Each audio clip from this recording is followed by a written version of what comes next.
Shalom, my name is Adam Wasser. On the idea of my relationship with God and how it can relate to others. To tell this story, I have to go back in time. When I was born, the doctor said that I would be a miracle child, that I might not even make it. I was 10 months late. When I came out through a C-section, I was full of water and purple. My mother stayed by my side with my father, and I survived. My sister was born. The doctor said, "You're not going to make it," and she made it, but a year later, unfortunately, my mother passed away. As time continued, I saw my family die. I saw friends and family in the funeral home. I even had to identify a body of my friend about 8 years ago. And these things, they happened, and in a way, they don't bother me. They just don't bother me. But in the last several years, I've fallen in love. It fell apart. Fell in love again, and it fell apart even deeper. And I see people around me, like my father, struggling in pain and suffering, and I see other people suffering, and I just broke down, and I said, enough is enough. I believe in God. I love you, God, but I just cannot follow the Torah law, and I can't follow Shabbos and do all these things when I have such angry feelings and, more importantly, such disappointment in you. And for 2 years, I've prayed to God. I've been spiritual, but I haven't done it in the norm. I haven't been religious in the way that people would see religion. But I battled constantly, and I just fought with God constantly over this issue. And about a month ago, I reviewed something that happened to me about 5 years ago, a letter that I wrote to the Rebbe. And in that letter, the Rebbe said that I would fall. And at the time, I was very religious. I had a long beard. I never thought that I would fall. But the Rebbe said I would fall, the Lubavitcher Rebbe. And he said, when that happens, don't try to understand why God does what He does.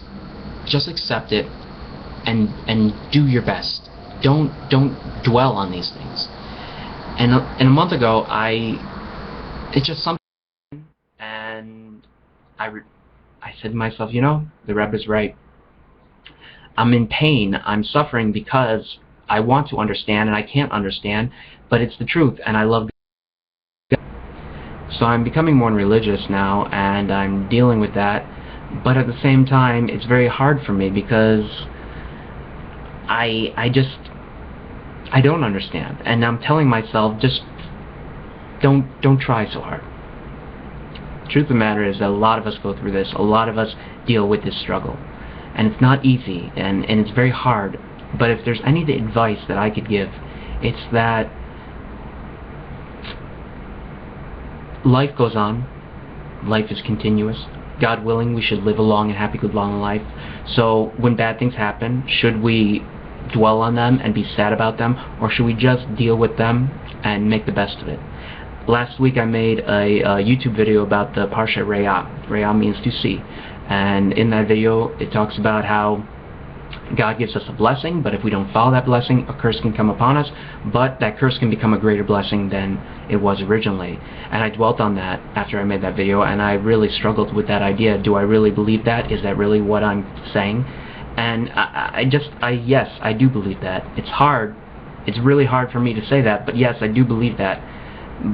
But I take it with a grain of salt, that this is the situation and we need to make the best of it. There's a thing at the end of the Parsha Re'ah in Chassidus that says that all our turmoil, all our persecution, the rape, the murder, the pain, the starvation that the Jewish people have gone through in the last 2,000 years is actually an exile of the desert in Mitzrayim, that with Moshe, that this 2,000 years is an exile of the wilderness to teach us how to deal with when Mashiach comes, when our redemption comes. Because the Jewish people needed to go into exile, they needed to go into the desert for 40 years to understand why it was important to accept the Torah, why it was important to go by the laws of Torah.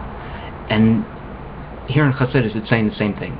We need these 2,000 years of pain, so that when Mashiach comes, we truly understand the meaning and love of why it's important to keep Mashiach. Because when Mashiach comes, the redemption comes, that doesn't mean that we're going to be perfect automatically. We're still going to be the same people that we are today. We're still going to do sins. We're still going to die. But as time goes on, the true upliftingness of Mashiach will come about. And we need to want it, and know why we want it, and know why it's so essential. And these last 2,000 years gives us this understanding. My answers are not perfect. My way of life is not perfect, but this is who I am. And I pray to God that our redemption will come.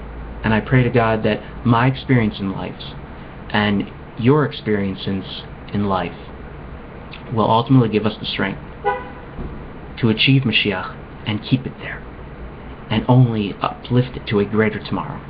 God bless you all, and Mashiach now. Amen.